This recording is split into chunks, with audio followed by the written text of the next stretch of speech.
Explorer. दोस्तों, इस video में हम लॉस एंजलिस में होने वाले मशहूर विशाल रथों के उत्सव या रथ यात्रा को देखने जा रहे हैं।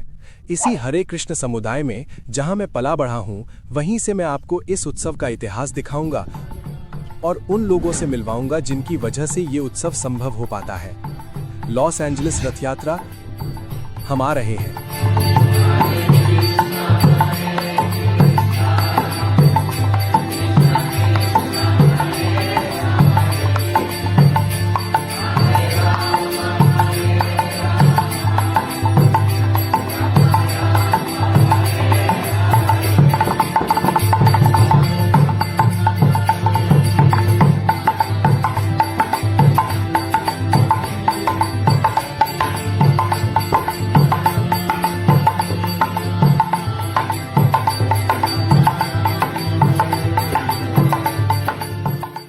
हम यहाँ वेनिस बीच में हैं। हम कुछ भक्तों से मिलने वाले हैं और देखेंगे कि वो आने वाले उत्सव के लिए सब कुछ कैसे तैयार और व्यवस्थित करते हैं।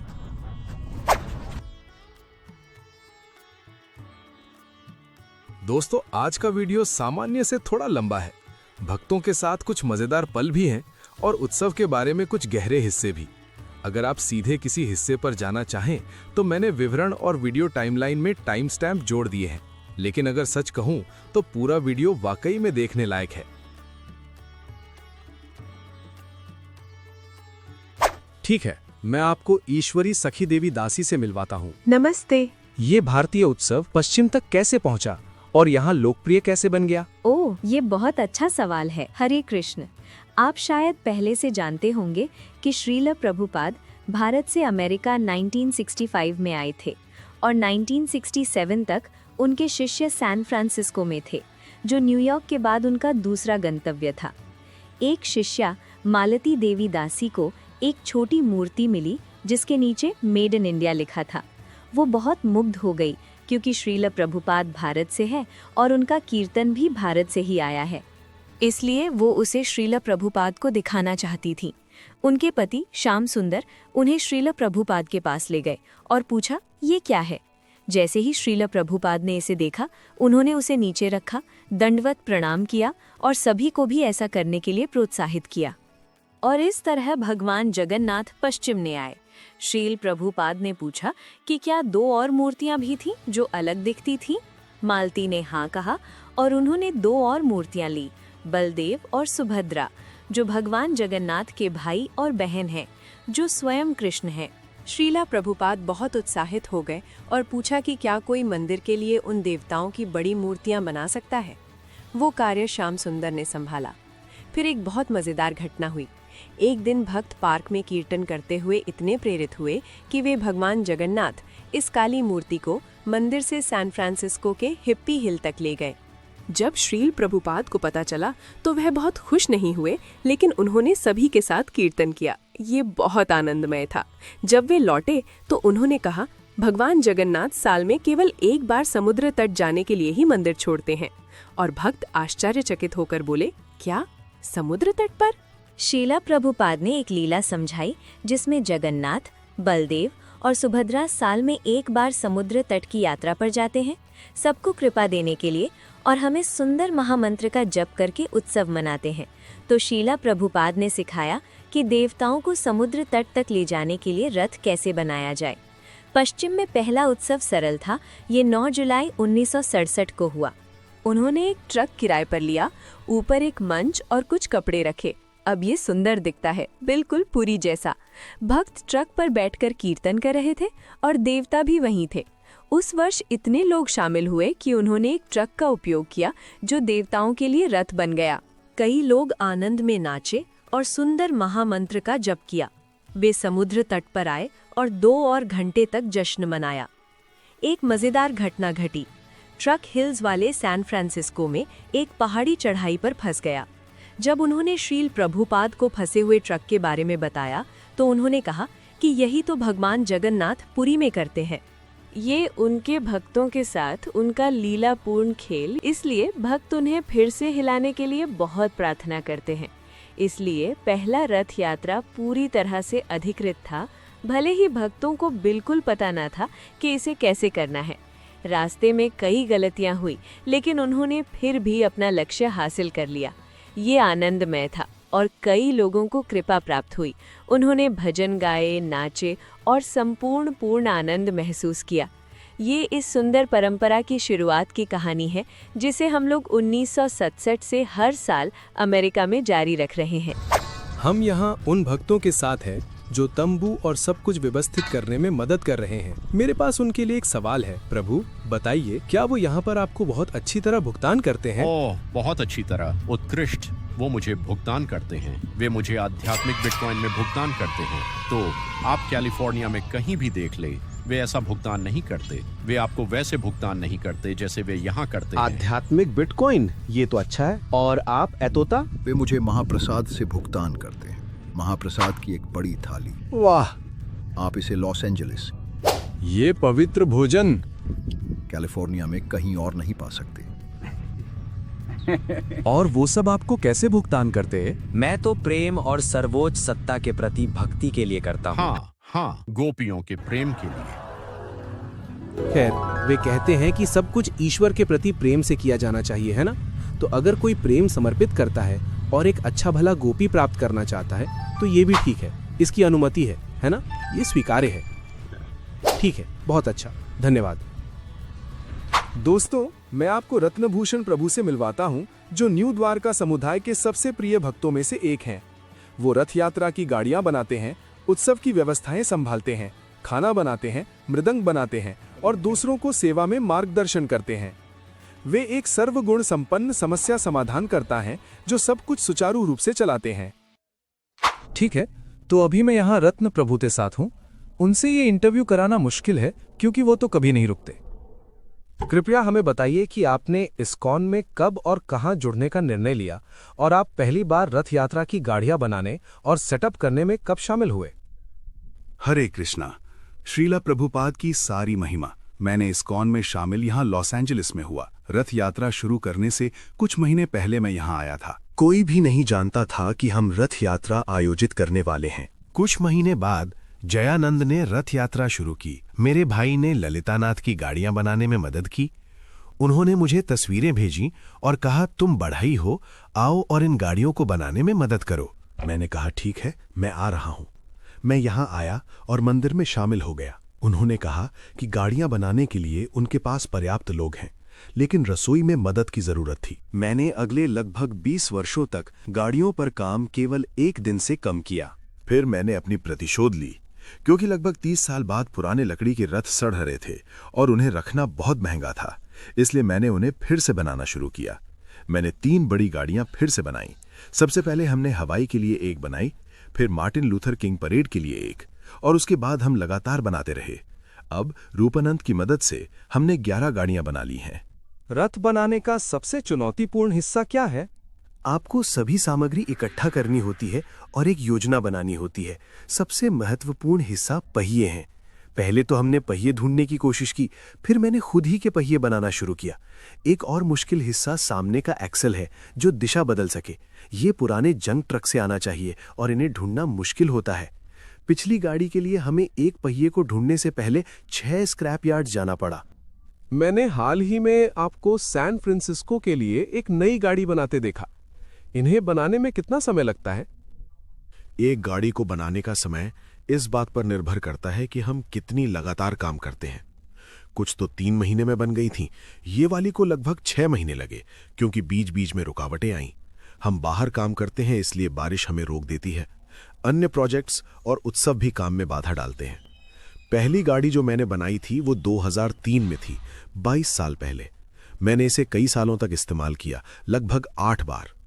फिर मैंने इसे बर्कले को बेच दिया और इसे 6 से 8 साल तक बिना पुनर्निर्माण के इस्तेमाल किया गया। केवल पेंट के छोटे सुधार किए गए। तो एक गाड़ी अलग अलग शहरों में कई रथ यात्राओं के लिए इस्तेमाल किया जा सकता है ना? कुछ लोग साझा नहीं करना चाहते, लेकिन जगह पुरुष के पास नॉर्थ कैरोलिना में एक गाड़ी है। वे साल में 10 रथ यात्राएं करते हैं, जिनमें टोरंटो, न्यूयॉर्क, बाल्टीमोर और अन्य शामिल हैं। क्या आप हमें किसी ऐसे उत्सव के बारे में बता सकते हैं जो खास हो, या कोई आखिरी क्षण की घटना जहां सब कुछ लगभग गलत होने वाला था लेकिन ठीक हो गया? मुझे लगता है कि लॉस एंजलिस की रथ यात्रा सबसे अद्भुत है। न्यूयॉर्क बड़ी है और टोरंटो में भारी भीड़ आती है। न्यूयॉर्क में भी काफी भक्त हैं। हमेशा कुछ न कुछ होता रहता है, हमेशा। इस साल बीच पर एक नया व्यक्ति आया जिसने बोर्डवॉक पर कारें चलने से रोकने के लिए बोलार्ड्स लगा दिए।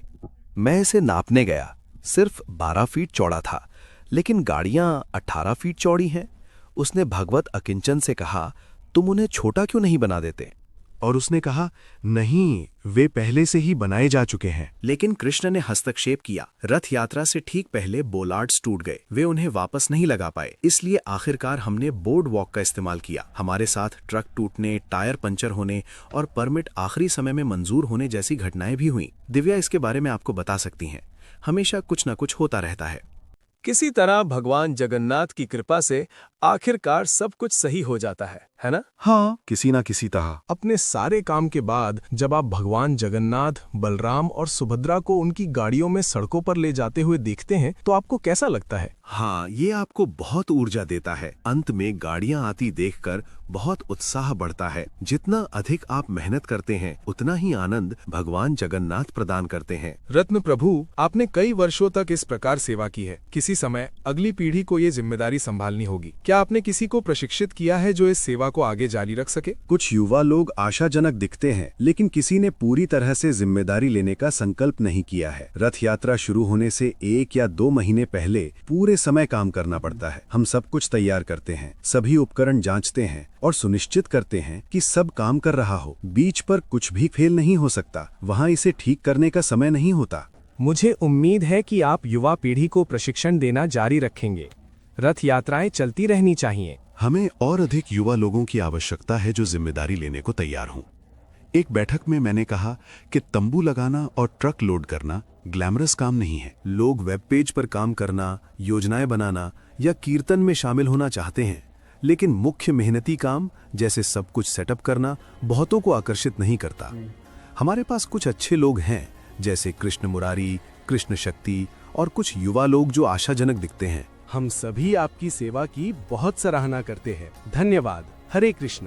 जय हरे कृष्ण। चलो देखते हैं कि यहाँ उनके पास कौन सा प्रसाद है।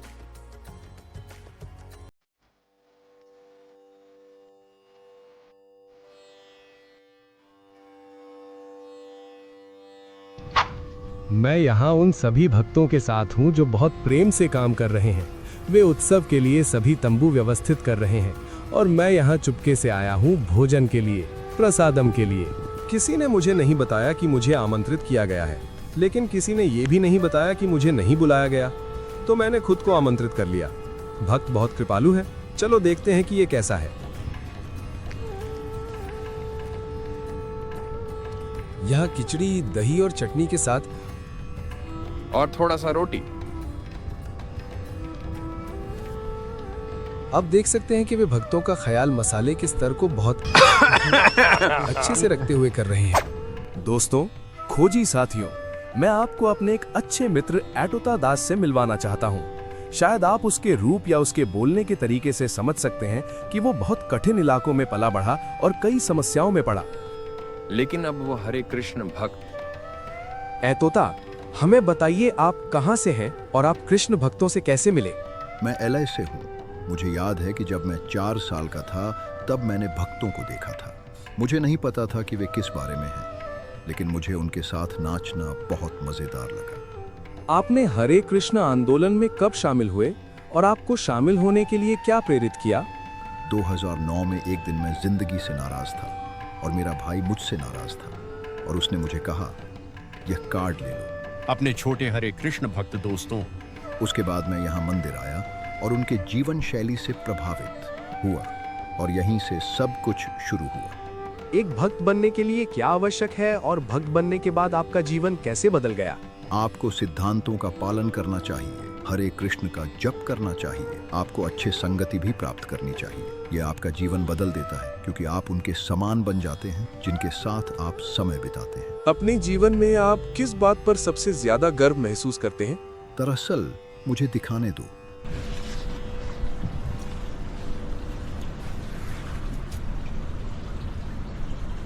मैं पहले अपनी मैक्सिका संस्कृति पर गर्व महसूस करता था, लेकिन अब एक भक्त के रूप में मैंने सीखा है कि हम शरीर नहीं, हम आत्मा हैं।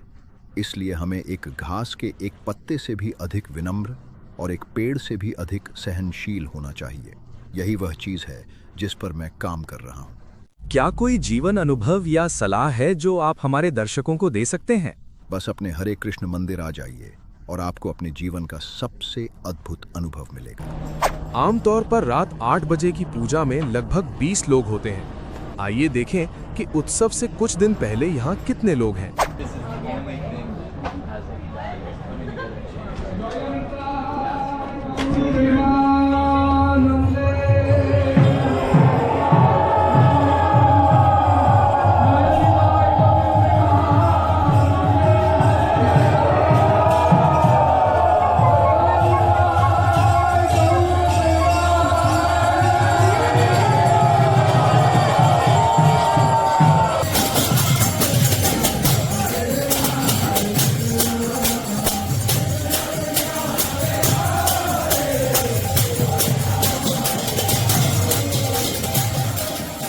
हरे कृष्ण। मैं यहाँ रविंद्रनाथ प्रभु के साथ हूँ, जो कई वर्षों से न्यू द्वारका में सेवा कर रहे हैं। प्रभु, क्या आप हमें उस हेलमेट जैसी वस्तु के बारे में बता सकते हैं जिसका उपयोग आशीर्वाद देने के लिए किया जाता है? कुछ लोग इसे हेलमेट कहते हैं, लेकिन इसे शंतरी कहा जाता है। ये एक गुंबद के आकार की वस्तु है। इसे लोगों के सिर पर रखा जाता है और इसके ऊपर कृष्ण के चरण होते हैं। इसका अर्थ है अपने सिर को देवता के चरणों में रखना। अद्भुत प्रभु, आपका बहुत धन्यवाद।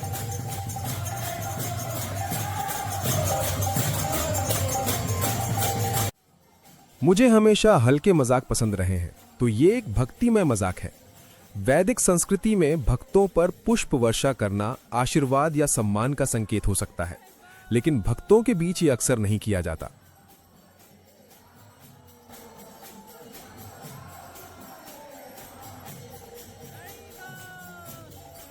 ये भक्तों के साथ मजाक करने का निमंत्रण नहीं है।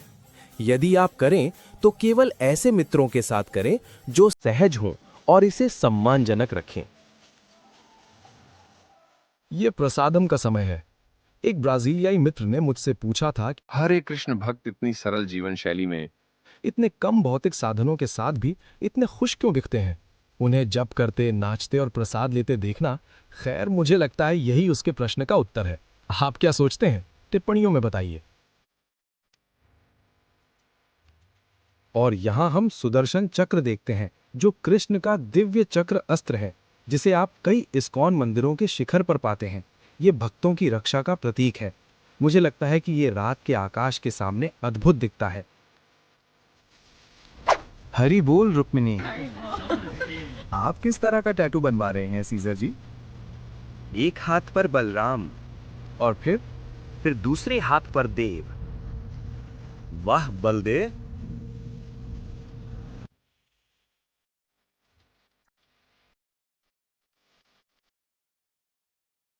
क्या ये मेहंदी का टैटू असली है? यह आता कहाँ से है? जो लोग नहीं जानते उनके लिए बता दें कि मेहंदी के पौधे की पत्तियों से बनती है, जिन्हें सुखाकर, पीसकर प्राकृतिक रंग तैयार किया जाता है। इसके डिजाइन आमतौर पर 1 से 3 सप्ताह तक रहते हैं और समय के साथ धीरे धीरे फीके पड़ जाते हैं। ये बहुत ज्यादा दर्द करता है। क्या दर्द करता है? नहीं। आपकी क्या राय है? क्या आपको अपने पति के टैटू बनवाने से कोई आपत्ति है? हाँ बिल्कुल। अगर वो स्थायी हो तो? ये स्थायी नहीं है। और अगर ये स्थायी हो और उसमें आपका नाम भी हो तो? अरे वाह, ये तो बहुत प्यारा है। हाँ, ये काम करेगा। श्यामा की संपत्ति, श्यामा की संपत्ति।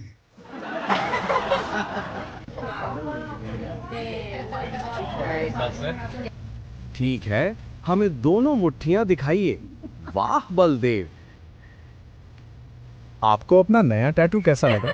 10 में से 10। क्या रुक्मिणी प्रो है? देखते हैं। हाँ, आप उसे क्या देंगे? 100%। 10 में से 10, 5 सितारे। मैं तैयार हूँ। अगले 2 घंटे मैं बस इसी तरह रहूंगा। ऐ तोता दास, हमें अपना टैटू दिखाइए, इसमें क्या लिखा है? रुको, मुझे अपनी शर्ट उतारने दो। ओए ओए हमें दिखाइए, ये क्या कहता है? जागा ना। वाह, ब्रह्मांड के भगवान है ना? ठीक है, तो ये हो गया। ये कैसा रहा? आपको ये कैसा लगा? ये लगभग 1000% बहुत बहुत अच्छा है। सुभद्रा एस से शुरू होती है और श्यामा एस से शुरू होती है, इसलिए मुझे ये बहुत पसंद है। आई तोता और सीजर मेरे बॉडीगार्ड्स की तरह है। ठीक है, मुझे एक दे दो। क्या आप मेरे मुट्ठी पर जया लिख सकते हैं? अरे वाह, ये अच्छा आइडिया है तुम्हारा। हम जया जया डबल जया लिखने वाले हैं। वाह, ये दर्द तो नहीं करता लेकिन ठंडा है। जानते हैं दोस्तों, अगर आपको टैटू पसंद है तो आपको रुक्मिणी जैसे टैटू कलाकार को ढूंढना चाहिए जो आध्यात्मिक टैटू बनाते हैं, जैसे ये। जय जय जगन्नाथ बलदेव सुभद्रा, हरि बोल हरि बोल।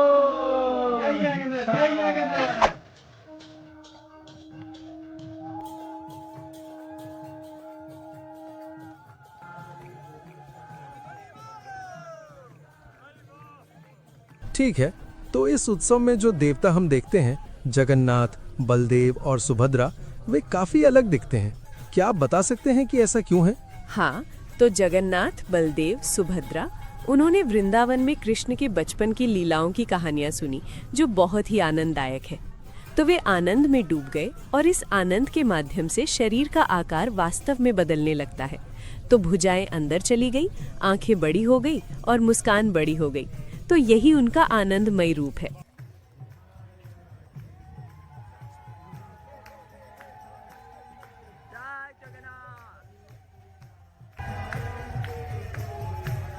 दोस्तों, आपके लिए और भी बेहतर वीडियो लाते रहने के लिए लाइक और सब्सक्राइब करें और बेल आइकन को भी ऑन कर लें ताकि आप कुछ भी मिस ना करें।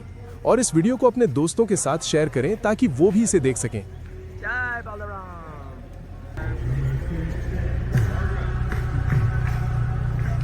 हमें उन देवताओं के बारे में बताइए जो हमें इस इस्कॉन मंदिर और अन्य मंदिरों में देखते हैं। इस्कॉन मंदिरों में अधिकांश देवता राधा और कृष्ण हैं, जो परमेश्वर की पुरुष और स्त्री ऊर्जा का प्रतिनिधित्व करते हैं। फिर हैं जगन्नाथ, बलदेव और सुभद्रा, जो कि उनके आनंदमय रूपों में कृष्ण, उनके भाई और बहन हैं। और फिर हैं भगवान चैतन्य और नित्यानंद। ये सब भगवान लगभग 500 साल पहले आए ताकि हमें ये मंत्र दें जो सुख पाने और भौतिक संसार से मुक्त होने का सबसे सरल तरीका है। कुछ और देवता भी हो सकते हैं जिन्हें आप देखें, लेकिन ये मुख्य देवता हैं। मैं उन लोगों से भी बात करना चाहता हूँ जो मूर्ति पूजा को लेकर चिंतित हैं। हम भगवान या देवताओं को मूर्तियों के रूप में नहीं देखते, क्योंकि वे परम सत्य हैं। भगवान विभिन्न रूपों में प्रकट होते हैं और अगर वो हमें अपने रिश्तों को जोड़ने के लिए कुछ दिखने वाली वस्तु दे सकते हैं तो ये हमारे प्रति उसकी दया है। हम मूर्ति इसलिए कहते हैं जब हम किसी चीज़ को आदर्श न होने पर पूजते हैं, जैसे राजनीतिक नेता, फिल्म सितारे या अन्य फिल्म पात्र। लोग एक्शन फिगर बनाते हैं और उन्हें लगभग पूजते हैं। ये भ्रमित करने वाला है। ऐसा महत्व देना जो वास्तव में मौजूद नहीं है, वही मूर्ति पूजा कहलाती है। भगवान परम है और यही परम सत्य है। हम यहाँ प्रभुपाद के बगीचे में हैं। मैं एक मित्र से मिलवाने वाला हूँ जो रथ यात्रा के लिए बहुत बार आए हैं। क्या आप हमें बता सकते हैं कि आपको रथ यात्रा के लिए यहाँ आना क्यों पसंद है? मेरा नाम वृंदावननाथ दास है और मुझे यहाँ का माहौल बहुत पसंद है। यहाँ आमतौर पर आप कई भक्तों से मिल पाते हैं। यहाँ तक कि ऐसे भक्त भी हैं जो मेक्सिको से आते हैं, जिनसे मैं वहाँ मेक्सिको में भी नहीं मिल पाया। बहुत से लोग यहाँ उत्सव बिताने आते हैं। उत्सव के दिनों में यहाँ पर बहुत अच्छे संगीतकार भी होते हैं जो कीर्तन करते हैं। इसलिए मैं हर चीज़ का लाभ उठाता हूँ और मुझे यात्रा करना भी बहुत पसंद है। जय हरि बोल।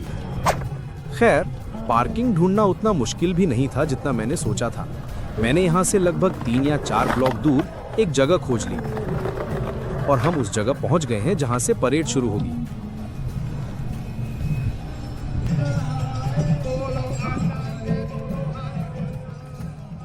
यहाँ आप जगन्नाथ, बलदेव और सुभद्रा के रथ देख सकते हैं। प्रत्येक का अपना कीर्तन है। अभी वे सभी साथ हैं, इसीलिए ये थोड़ा मुश्किल हो सकता है, क्योंकि आप एक साथ 3 कीर्तन सुन रहे हैं। लेकिन जैसे ही रथ अलग होते हैं, प्रत्येक कीर्तन का अनुसरण करना बहुत आसान हो जाएगा।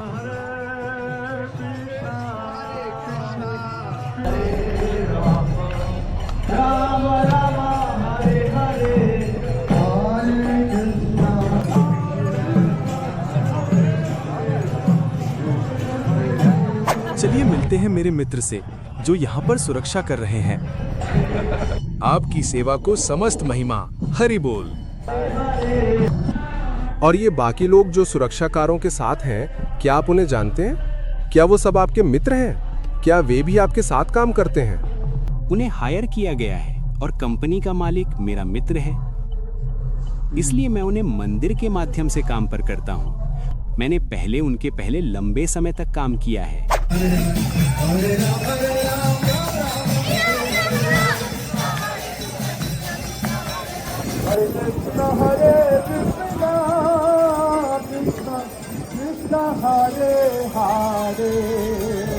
दोस्तों, मैं आप सभी का परिचय एक सचमुच अद्भुत भक्त से करवाना चाहूंगा, भक्त अवतार प्रभु। मैं उन्हें तब से जानता हूं जब मैं किशोर था, और जब भी मैं किसी बड़े हरे कृष्ण उत्सव में शामिल होता हूं, चाहे वो यहाँ अमेरिका में हो या विदेश में, वे हमेशा वहां दिखाई आते हैं। मुझे बिल्कुल नहीं पता कि वो ये कैसे करते हैं। सच में, अगर हरे कृष्ण भक्तों के लिए कोई हॉल ऑफ फेम या यहाँ तक कि गिनीज वर्ल्ड रिकॉर्ड्स होता, तो भक्त अवतार निश्चित रूप से उसमें होते। मैंने कभी किसी को उनके जैसे नाचते, कूदते और घूमते नहीं देखा। अब भी वो इतना नहीं कूदते जितना पहले करते थे, लेकिन जब बात घंटों तक घूमने और नाचने की आती है, तो कोई उन्हें नहीं छू सकता। बहुत से लोगों ने सड़क पर हरे कृष्णों को जप और नृत्य करते हुए देखा है। क्या आप हमें बता सकते हैं कि वे वास्तव में क्या है? हाँ, ये थोड़ा अजीब लगता है ना। लोग इतने उदास होकर इधर उधर चलते हैं और फिर आप किसी को आनंद में गाते और नाचते देखते हैं। ये वास्तव में बहुत अजीब लगता है। वे जो करते हैं वो है महामंत्र का जप, हरे कृष्ण कृष्ण कृष्ण हरे हरे, हरे राम राम राम हरे हरे। ये मंत्र इसलिए दिया गया ताकि कोई भी इसे जप सके, आनंद महसूस कर सके और शुद्ध हो सके। तो अगर आप चाहें तो आप इसे खुद भी आजमा सकते हैं।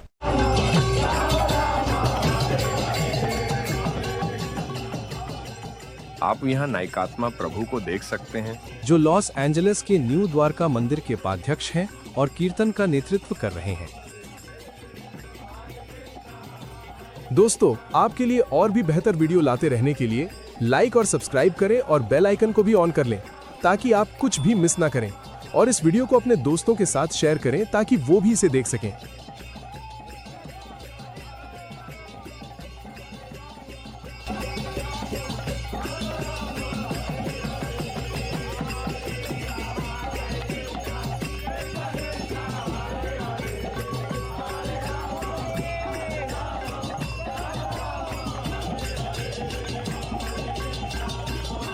दोस्तों, क्षत्रियों को बड़ी शुभकामनाएं।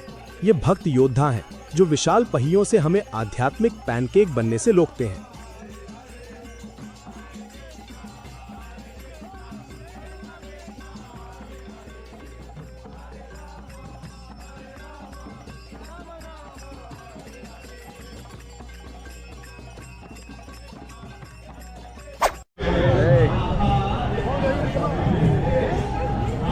गौर, कैसे चल रहा है? हरी बोल। अच्छा, क्या आपने रथ यात्रा में अर्नोल्ड को देखा? हाँ, मैंने पूछा आप आर्नल्ड हैं? उन्होंने कहा हाय। हाँ, वे अपनी साइकिल चला रहे थे और रथ यात्रा के बीच से निकल गए। ठीक है, बढ़िया। मैंने सुना है कि वो कई रथ यात्राओं में जाता है, शायद भाग नहीं लेता, लेकिन आमतौर पर आसपास होता है। हाँ, वो है। ठीक है, जय हरि बोल।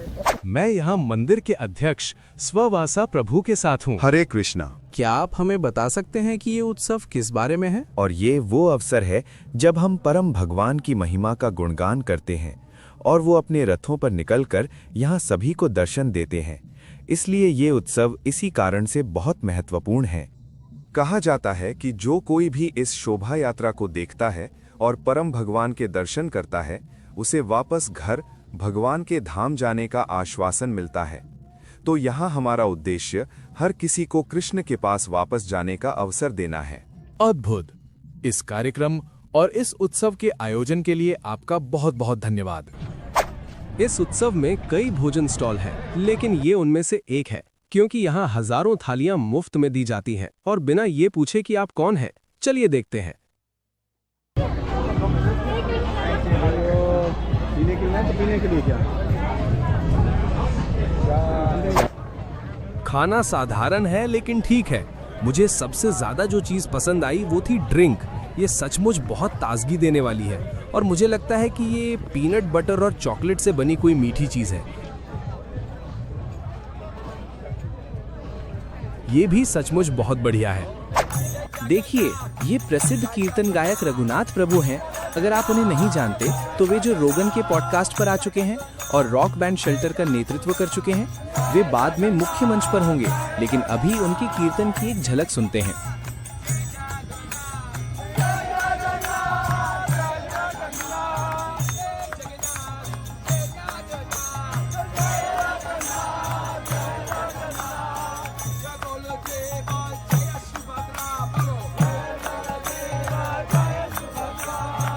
मैं यहाँ बहुत समय पुराने दो दोस्तों के साथ हूँ। मैं उनसे कहूँगा कि वो अपना परिचय दें और बताएं कि उन्हें यहाँ का उत्सव कैसा लगा। सबसे पहले आप। मेरा नाम अभि चटर्जी है। मैं कई वर्षों से इस उत्सव में आता रहा हूँ। ये बिल्कुल अद्भुत है। यह एक सांस्कृतिक उत्सव है जो मेरे दिल के बहुत करीब है। सभी दोस्तों से मिलकर मुझे बहुत अच्छा लगता है। जिन लोगों के साथ मैं बड़ा हुआ हूँ उनसे फिर से मिलना अद्भुत है। शानदार। और आपका क्या हाल है? नमस्ते, मैं चंद्रावली हूँ। मैं 1995 से यहाँ आ रही हूँ, जब मैं बहुत छोटी थी, और मेरा परिवार भी 90 के दशक के मध्य से यहाँ आता रहा है। सभी भक्तों से मिलकर हमेशा बहुत अच्छा लगता है, जिन सभी लोगों के साथ हम बड़े हुए हैं। और बस ये देखना कि समुदाय कैसा है और हर कोई कैसे बढ़ रहा और खिल रहा है, ये सबको यहाँ देखना एक बहुत सुंदर अनुभव है। शानदार। क्या आप लोग आमतौर पर हर साल यहाँ आते हैं? हम हर साल आने की कोशिश करते हैं, और अगर हम लॉस एंजलिस में हैं तो हम निश्चित रूप से यहाँ होंगे। आप लोग कहाँ से हैं? हम लॉस एंजलिस के हॉलीवुड क्षेत्र में रहते हैं। ये बहुत दूर नहीं है, थोड़ी ड्राइव है, लेकिन ये पूरी तरह से इसके लायक है।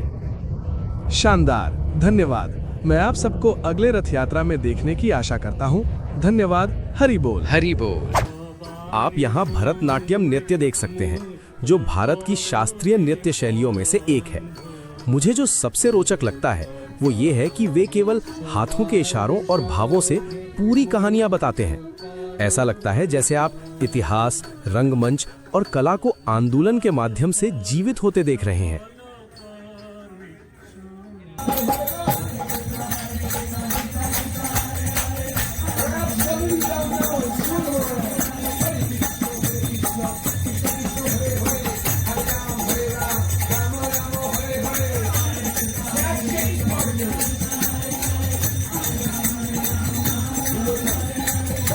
ये मेरे पुराने गुरुकुली हरे कृष्ण स्कूल दोस्त हैं लॉस एंजलिस से, गोविंदा माधव। समोसा कैसा था? बहुत अच्छा। मैं इसकी सिफारिश करता हूँ। मैंने बाकी सब कुछ छोड़कर सीधे समोसा के लिए गया। ये कितने का था? मुझे लगता है कि $8 में 2 थे। बाकी वाला मेरे बच्चों ने ले लिया, या फिर $5 में। ठीक है, हम इसे देखेंगे।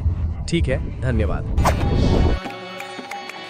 रथ यात्रा के बारे में मुझे सबसे ज्यादा जो चीज पसंद है वो ये है कि ये सभी को एक साथ लाती है।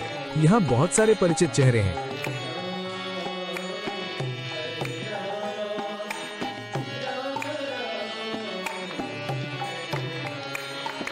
दोस्तों, आपके लिए और भी बेहतर वीडियो लाते रहने के लिए लाइक और सब्सक्राइब करें और बेल आइकन को भी ऑन कर लें, ताकि आप कुछ भी मिस ना करें। और इस वीडियो को अपने दोस्तों के साथ शेयर करें ताकि वो भी इसे देख सकें। यहाँ पर एक और भोजन स्टॉल है। इसे डिलीशियस स्नैक्स कहा जाता है।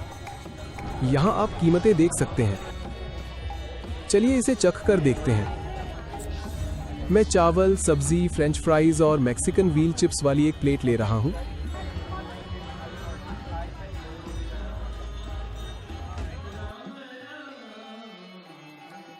ये सचमुच बहुत बढ़िया है।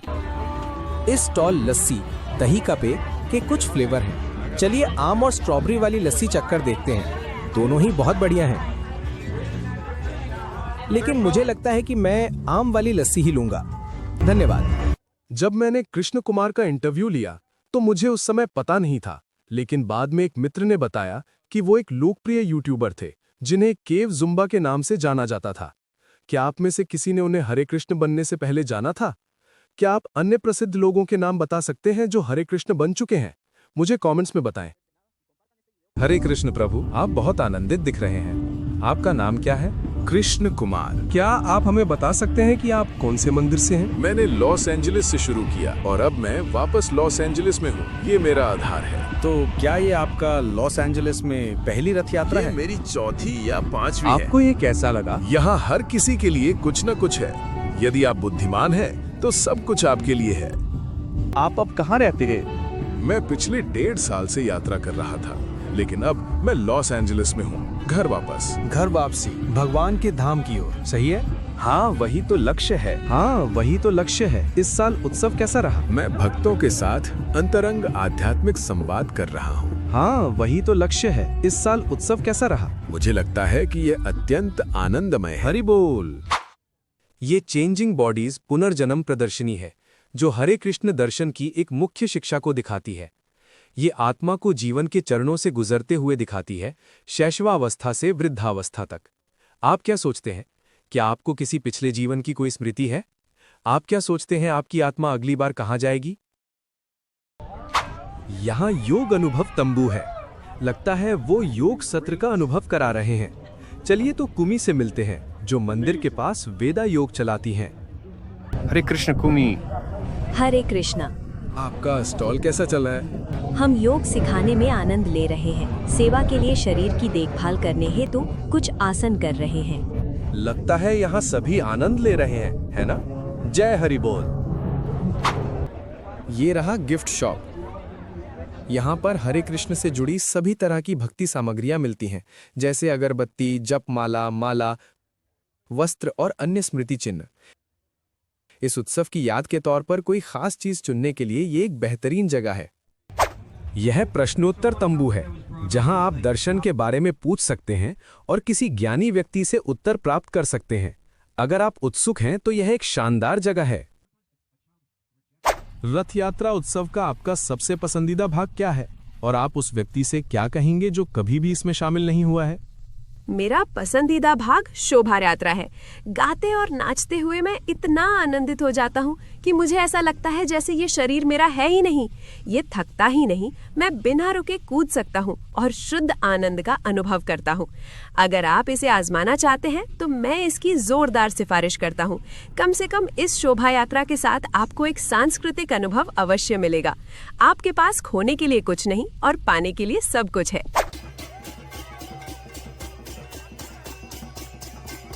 ये कोई आम हरे कृष्ण नृत्य नहीं है। ऐसा लग रहा है ये भक्त इसमें अफ्रीकी अंदाज का स्पर्श भी जोड़ रहे हैं। मुझे ये पसंद आया। क्या कोई कमेंट में बता सकता है कि ये कौन सी शैली है?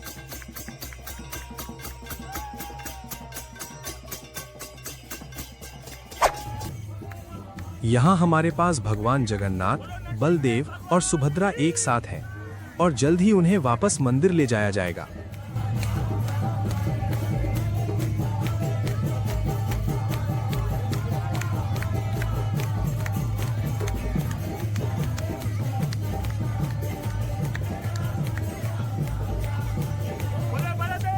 जैसे जैसे वेनिस बीच पर गान और नृत्य जारी है, अब देवी देवता मंदिर की ओर लौट रहे हैं जहां उनके भक्त उल्लास और अधिक कीर्तन के साथ उनकी प्रतीक्षा कर रहे हैं।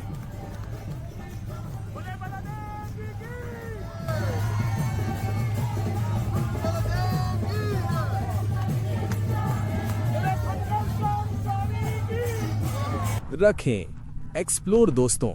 लॉस एंजलिस में रथ यात्रा हर साल मनाई जाती है और 2026 में ये 50वीं रथ यात्रा होगी, इसलिए ये और भी भव्य होने वाली है। अगर आप आ सकते हैं तो इसे देखने जरूर आइएगा और अगर नहीं तो अपने आसपास की किसी रथ यात्रा को खोजिए।